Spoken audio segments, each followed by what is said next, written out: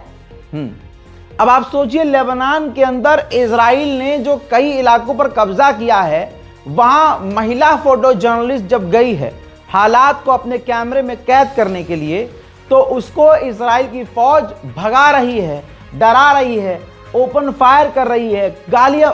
अब उस महिला ने हिम्मत दिखाकर वहीं से रिकॉर्ड करके बताया है कि इजराइल की फौज हमें डरा रही है और भगा रही है। सुनिए, देखिए और शेयर कीजिए। They are screaming at me from the base. They're screaming in Hebrew and Arabic and in English. They're telling us it's danger and we need to get away. This is new. This hasn't happened before, so it seems maybe like they got new loudspeakers. They're definitely doing new fortifications, and the wall is significantly higher since the last time that I was here on November 13th. Their Makar coming out.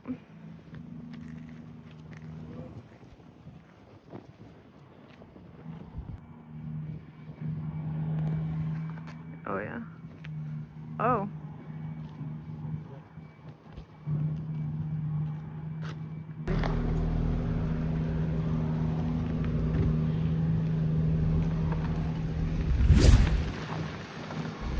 हस्बी अल्लाह व निअमल वकील। इसके आगे और सच कितना चाहिए आपको? Israel जहां कदम रखता है तबाही ले आता है। तो आज जो इजराइल के बहुत करीबी बने हुए हैं, जरा बुला लें उन्हें। हमारे भारत के अंदर उत्तराखंड, गोवा, ऋषिकेश, ऐसी इन तमाम टूरिस्ट स्पॉट के अंदर आपने वीडियोस देखे होंगे, भाई यहूदी आके मजे कर रहे हैं, पूरे साल नहीं रहते हैं, पूरे साल चरस, अफीम, गांजा मजे कर रहे होते भाई। और वहाँ इंडियन नहीं जा, हम खुद हिंदुस्तानी होके वहाँ नहीं जा सकते। बैन है भाई, भाड़ में है ये सब हिंदूवादी जितने उछलते हैं ना, सब बंद, जा ही नहीं सकते। लेकिन क्या बजरंग दल, हिंदुत्ववादी संगठन आवाज उठा सकते हैं ना? मुसाद पिछवाड़े में हाथ डाल के मुंह से हाथ बाहर निकाल कर बाबा जी का ठुल्लू दिखा देगा। तो औकात ही नहीं है इनकी। गरीबों को मार लेंगे, मुसलमानों की मॉब लिंचिंग कर देंगे। किसी त्रिपुरा के व्यक्ति को, लड़के को चाइनीज मोमोज बोलकर उसको किलसा देंगे, वो सामने से जवाब देने आएगा तो भीड़ चाकू मार देगी। जय श्री राम, हो गया काम। कुलदीप सेंगर के लिए महिलाएं, बताइए क्या वक्त पलट गया भाई साहब। भारतीय जनता पार्टी की औरत खुल्लम खुल्ला, शर्म भी नहीं आई, सड़क पर आकर प्रदर्शन कर रही है कुलदीप सेंगर के सपोर्ट में। यह है मोदी का हिंदुस्तान, मोदी का भारत। पूरी दुनिया में हमारी बेइज्जती हो रही है। हजरात, अब यह तस्वीर देखिए, लेबनान में इजराइल की फौज घुसी, लेबनान में, दूसरे देश में, और लेबनीज व्यक्ति के घर पर बम लगाया और उस बम से उस व्यक्ति के घर को उड़ा दिया। अब आगे की सुन लीजिए। नेतन्याहू इस वक्त अमेरिका में है, तो वो ट्रंप से लेबनान पर भी बड़ा हमला करने का परमिशन मांग रहा है। उधर हिजबुल्लाह के टॉप लीडर ने कह दिया है कि हम लेबनान की पुलिस की, यानी जो इजराइल की टटपूंजिया है, लेबनान की फौज, लेबनान की पुलिस, हम उसकी बात नहीं मानेंगे और हथियार नहीं डालेंगे। हजरात मोहतरम, उधर डोनाल्ड ट्रंप ने बड़ा खुलासा किया, बड़ी बात कही। उन्होंने कहा कि ईरान इलाके में कमजोर हो गया है, तो मैं एज अ मुस्लिम, ईरान के समर्थक नहीं, एज अ मुस्लिम कहूंगा भाई तू एक बार कर ना यार हमला, ईरान पर करवा दे हमला यार, करवा के देख तो सही। काहे लुप लुप, काहे पिछवाड़े से हवा बाहर आ रही है, काहे पाद निकले यार है तुम्हारा, इतनी बकलौली क्यों कर रहे हो, करके दिखाओ। खैर आगे बोलते हैं, हम बताते हैं आगे क्या कहा चाचा ने। डोनाल्ड ट्रंप ने कहा कि पूरे इलाके के लिए ईरान खतरा है, अगर वो मजबूत होगा तो पूरे इलाके के लिए खतरा होगा। बाकी हमारी ये गलती है कि हमने इलाके में इराक को कमजोर किया। हाँ, सद्दाम हुसैन 2003 में इराक पर, जो इराक बहुत मजबूत था, अमेरिका ने हमला करके इराक को तहस नहस किया। कई बार यही ट्रंप मान चुका है कि हमसे गलती हो गई। यानी सद्दाम हुसैन को जो इसने कत्ल किया, मरवाया अमेरिका ने, आज वो मान रहा है कि मुझसे गलती हो गई। और अब इराक के लिए, क्योंकि अगर सद्दाम हुसैन होता, दिमाग बता रहा हूं आपको ट्रंप का क्या है, अगर सद्दाम हुसैन वहां पर इस वक्त इराक के राष्ट्रपति होते, इराक के राजा होते, तो इसी सद्दाम हुसैन से ईरान पर हमला करवाता अमेरिका। समझो ना, दिमाग समझो आप, मैं बता रहा हूं ना। ऐसे में क्या होता, दो भाई लड़ रहे होते और ना इजराइल को खतरा होता, ना अमेरिका को ईरान से खतरा होता, और सद्दाम हुसैन पूरी तरह से इजराइल और अमेरिका के साथ होता। ये ऐसा सोचता है डोनाल्ड ट्रंप, ये उसकी मानसिकता बता रहा हूं। एक खतरनाक बयान और दिया ट्रंप ने, कहा कि इजराइल पर मुझे भरोसा है, नेतन्याहू पर भरोसा है कि वेस्ट बैंक में जो करेगा, जो भी करेगा वो सही करेगा। और आप देख रहे हैं कि वेस्ट बैंक में इजराइल क्या कर रहा है, फिलिस्तीनियों के मकानों को तोड़ रहा है, फिलिस्तीनियों के घरों पर कब्जा कर रहा है। और जितने भी अरब के हिजड़े, अरब के नेता जो डोनाल्ड ट्रंप का, मैं क्या कहूं, मुंह से गाली निकल रही है, जो पेशाब पीते हैं डोनाल्ड ट्रंप का, अब कोई भी ट्रंप से ये नहीं कह रहा है कि यार हम आपके अगर दोस्त हैं तो कहीं तो शर्म कर लो, फिलिस्तीन के वेस्ट बैंक पर कब्जा करवा रहे हो और तुम कह रहे हो कि नेतन्याहू जो करेगा सही करेगा। कोई अरब नहीं बोल रहा है। साथ में ट्रंप ने यह कहा है आगे कि हम तुर्की को F-35 दे तो रहे हैं, लेकिन मैं वादा करता हूं कि तुर्की उस F-35 का इस्तेमाल कभी भी इजराइल के खिलाफ नहीं करेगा। यह बयान सुनना जरूरी है, सुन लीजिए। Are you going to approve a selling of F-35 to Turkey? We're thinking about it very seriously. And what is What your prevented- reaction to this? They'll never use it again. Trump ने यह भी कह दिया है कि मैंने सुना है, यह हराम का पिल्ला सिर्फ सुनता ही है, इसको समझ में कुछ नहीं आता है। कोई कान में आके बोलता है वो बस मुंह हिला देगा, हाँ, उसके बाद लबर लबर लबर बकचोदी कर देगा। बहरहाल इसने कहा है कि मैंने सुना है कि आधे से ज्यादा गाजा के लोग गज्जा से निकल जाएंगे अगर उन्हें मौका मिला बेहतर जिंदगी के लिए। वहीं दोस्तों, जो सोमालिया लैंड है, अब आवाज़ उठ रही है, सोमालियालैंड को रगड़ा जा रहा है अच्छे से। तो सोमालियालैंड राज़ी हो गया है गाज़ा के तमाम लोगों को लेने के लिए। मोहतरम हज़रात, ट्रम्प ने यह भी कह दिया, पता नहीं क्या चल रहा है अंदर खाने भाई। ट्रम्प ने कहा कि सऊदी अरब बहुत ठीक है, सऊदी अरब और इजराइल दोनों साथ रह सकते हैं और दोनों के बीच बहुत जल्द अब्राहम अकॉर्ड की डील हो सकती है। सऊदी अरब इजराइल के साथ नॉर्मलाइजेशन कर सकता है।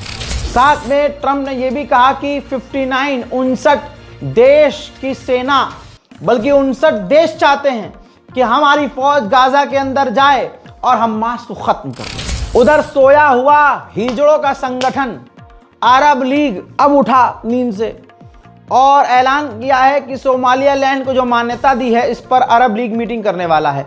लिख के ले लो अजी, मेरा मूत ये कुछ करेंगे। ये हराम के पिल्ले आते हैं मीटिंग, अरे मीटिंग आओ, बहुत बड़ा फैसला करेंगे।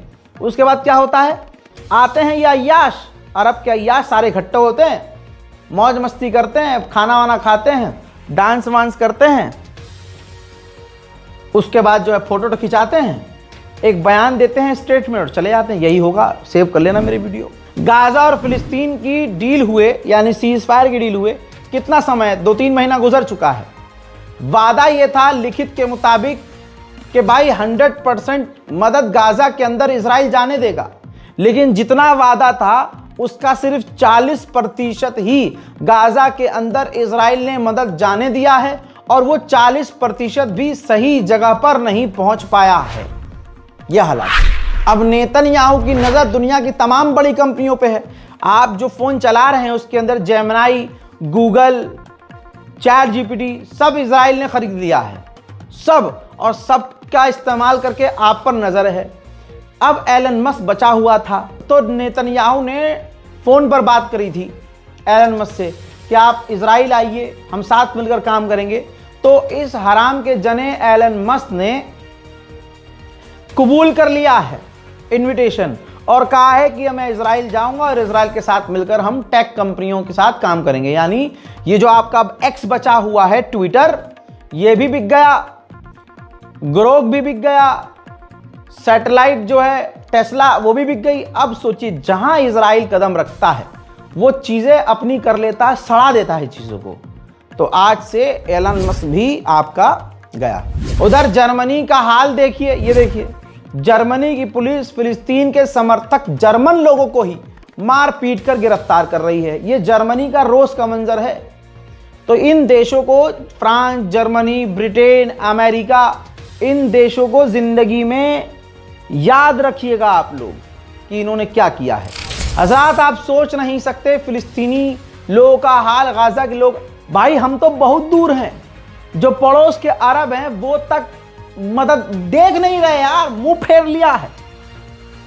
वहां के बच्चे बता रहे हैं कि हम ठंड में अकड़ रहे हैं, हमारे पास कपड़ा तक नहीं है। आप लैंग्वेज नहीं समझ सकते, लेकिन बेचैनी और उनकी तड़प तो समझ सकते हैं। इमोशन है ना आपके अंदर, अरबियों की तरह आप इमोशनलेस तो नहीं हैं। देखिए,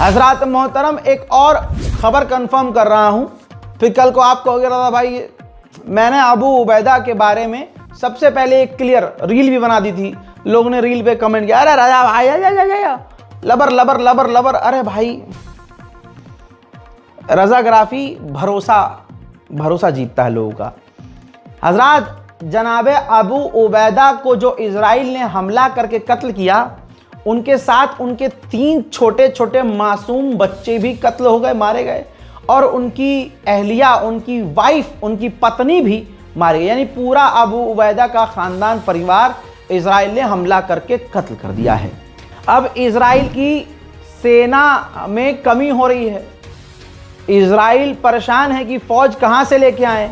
भाई उसके खुद के इजराइल के लोग, यहूदी लोग सेना में जाने से पीछे हट रहे हैं। तो दोस्तों अंध भक्तों के लिए एक ऑफर है। हाँ, बजरंग दल और फलान का दल, जिसका भी ये दो दल है, इन सबको ऑफर है। बहुत बढ़िया दल है, बहुत बढ़िया ऑफर आ गया है इजराइल की तरफ से। इजराइल सोच रहा है जो विदेशी कारीगर हैं, जो विदेशी हमारे यहाँ झाड़ू पोछा कर रहे हैं आके, जो ज़्यादातर भारत के अंधभक्त वहाँ जाके काम कर रहे हैं, लेबर वेबर का कोई काम कर रहे हैं, हम उनके बच्चों को बुलाएं, ठीक, और उनके बच्चों को, माँ बाप तो हमारे पास रहेंगे ही गुलाम की तरह, हम बुरी नज़र रखेंगे, वो भाग भी नहीं सकते, और उनके बच्चों को भी बुला लेंगे हम लालच दे के। वो यहाँ आएंगे और हमारी फौज में शामिल होंगे और हमारे लिए लड़ेंगे मरेंगे। कैसा लगा ऑफर? चलो चलो चलो फॉर्म भरो बच्चों, चलो अंधभक्तों फॉर्म भरो। अब ईरान के अंदर जो बवाल है वो तो मैंने दिखा दिया। पेज़ेश्कियान प्रेशर में आ गए हैं। पेज़ेश्कियान ने कहा कि हम जो प्रदर्शनकारी हैं हम उनकी बात सुनेंगे, इंटीरियर मिनिस्टर से हम बात करेंगे, डायरेक्ट प्रोटेस्टर से जो भी प्रोटेस्ट कर रहे हैं, और जो उनकी मांग है प्रदर्शनकारियों की हम सुनेंगे। हम कुछ चेंजेस कर रहे हैं ताकि हम हालात को सही कर सके। हम सरकार के साथ अंदर ही अंदर काम कर रहे हैं और हम बिजली भी खरीदेंगे, क्योंकि ईरान के लोगों को हज़रात बिजली की कमी से ज़्यादा परेशानी हो रही है। कई सारी वजह हैं जिसकी वजह से ईरान के लोग एकदम से फूट गए हैं। हज़रात Middle East detail Iran special report में फ़िलहाल और अभी के लिए इतना ही, जो काफ़ी भर भर कर मैंने न्यूज़ दी है। इस रिपोर्ट को शेयर कीजिएगा। मैंने और भी बहुत सारे यूट्यूबर्स को देखा है, एक खबर पर 8 मिनट 10 मिनट का वीडियो बनाते हैं, 2 खबर देते हैं, फिर अगला उनका वीडियो आता है वो दूसरी खबर पे होता है, 3 खबरें उसके अंदर होती हैं, वो 15 मिनट की होती है। तो ऐसे मैं भी कर सकता हूं, लेकिन मुझे लगता है ये मैं अपने लोगों को धोखा दे रहा हूं। जब मेरे पास भाई भर भर कर खबर है तो मैं टाइम क्यों खराब करूं? मैं 30 मिनट की वीडियो बनाऊंगा और 150 खबर दूंगा, और यही मेरा काम है और यही मेरे काम का तरीका है। तो इस रिपोर्ट को शेयर कीजिए, अपनी दुआओं में मुझे याद रखिए, चैनल को सब्सक्राइब कीजिए। जय हिंद।